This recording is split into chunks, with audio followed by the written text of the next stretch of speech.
నమస్కారం. ఇప్పుడైన తాజా వార్త. ప్రముఖ విలక్షణ నటుడు ప్రకాష్ రాజ్ పైన తీవ్ర స్థాయిలో సినీ ప్రముఖులైతే మండిపడుతున్నారు. దీనికి సంబంధించినటువంటి వీడియో కంప్లీట్ గా తెలుసుకోవాలి అనుకున్నట్లయితే స్కిప్ చేయకుండా చివరకు చూసి నచ్చితే లైక్ చేసి మన ఛానల్ ని సబ్స్క్రైబ్ చేసుకుని సపోర్ట్ చేస్తూ ఉండండి. Janasena chief AP deputy CM Pawan Kalyan Telangana రాజకీయాల్లోకి ఎంట్రీ ఇవ్వనున్నట్లుగా ప్రకటించిన విషయం మనందరికీ తెలిసిందే. ప్రస్తుతం పవన్ వర్సెస్ తెలంగాణ నేతల వ్యవహారం తెలుగు రాష్ట్రాల్లోనే కాకుండా దేశవ్యాప్తంగా కూడా చర్చకైతే దారితీస్తుంది. తెలంగాణ ఆవిర్భావ దినోత్సవ వేడుకల సందర్భంగా నిర్వహించిన ప్రెస్ మీట్ లో ఆయన కీలక వ్యాఖ్యలు చేశారు.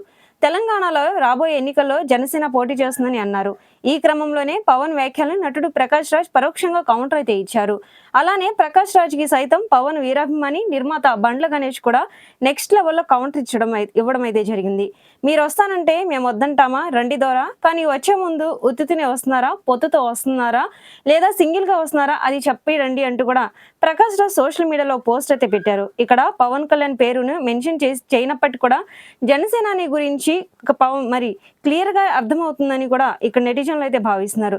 ఇప్పటికే పలుమార్లు ట్వీట్ వేదికగా ప్రకాష్ రాజ్ పవన్ కళ్యాణ్ మధ్య మాటలు నడిచిన విషయం మనందరికీ తెలిసిందే. కర్ణాటక ఎన్నికల్లో ప్రకాష్ రాజ్ కు డిపాజిట్ కూడా దక్కలేదని, మా ఎన్నికల్లో కూడా ఓడిపోయారని జన సైనికులు అయితే కమెంట్ చేస్తున్నారు. అయితే ప్రకాష్ రాజ్ పోస్ట్ పైన నిర్మాత నటుడు బండ్ల గణేష్ ఎక్స్ వేదికగా రేంజ్ లో రెచ్చిపోయారు. ప్రకాష్ రాజును ఉద్దేశించి అత్యంత తీవ్ర పదజాలంతో బండ్ల గణేష్ చేసిన ట్వీట్ టాలీవుడ్ తో పాటుగా రాజకీయ వర్గాల్లోనూ సంచలనంగా మారింది. ఆ ట్వీట్ లో, ఒరే నీకెందుకురా ప్రతి దాంట్లో వేలు పెట్టడం, అసలు నువ్వెవడివి, తమిళోడివా, తెలుగోడివా, కన్నోడివా, మరి నీ ఊరేది, నీ కథేంటి అంటూ కూడా విరుచుకుపడ్డారు. ప్రతి ఊర్లో కూడా ప్రతి ఇష్యూలో దూరి జడ్జిమెంట్లు ఇవ్వడానికి నువ్వేమైనా కలెక్టర్వా లేక దేశ ప్రధానివా అంటూ కూడా ఘాటైన వ్యాఖ్యలు అయితే చేశారు. అలానే ఎక్కడ చూసినా నువ్వే, ఏ విషయం వచ్చినా నువ్వే కనిపిస్తావని, నీ బతుక్కి పని లేకపోతే చూసుకో, కానీ అందరి విషయాల్లో దూరి హీరోలా ఫీల్ అవద్దంటూ కూడా తీవ్రంగా హెచ్చరించడం అయితే జరిగింది. ముందుగా నీ అడ్రస్ నువ్వు తెలుసుకో, తర్వాత ప్రపంచాన్ని మార్చే ప్రయత్నం చేయంటూ కూడా స్ట్రాంగ్ కౌంటర్ ఇవ్వడం అయితే ఇప్పుడు నెట్టింట వైరల్ గా అవుతుంది.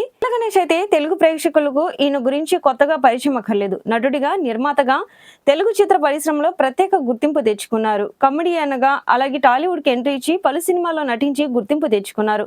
సూర్యవంశం, సుస్వాగతం, సాంబయ్య, మనసుల మాట, అలాగే నువ్వు నాకు నచ్చావు, మల్లేశ్వరి, ఆంధ్రవాల, పోక్రి, 143 వంటి సినిమాల్లో ఆయన నటించడం అయితే జరిగింది. అలానే ఆ తర్వాత నిర్మాత గారి పరమేశ్వర్ ఆర్ట్ ప్రొడక్షన్స్ బ్యానర్ కూడా స్థాపించారు. రవితేజ నటించిన ఆంజనేయులు మూవీతో నిర్మాతగా మారగా పవన్ కళ్యాణ్, ఎన్టీఆర్ వంటి స్టార్ హీరోలతో కూడా సినిమాలు చేసి హిట్స్ అయితే అందుకున్నారు. అయితే స్టార్ హీరోలతో కూడా ఈయన సినిమాలు చేసిన స్టార్ ప్రొడ్యూసర్ గా గుర్తింపు అయితే తెచ్చుకున్న ఆయన 2015లో వచ్చిన టెంపర్ చిత్రం తర్వాత సినీ నిర్మాణ రంగానికి దూరంగా ఉన్నారు.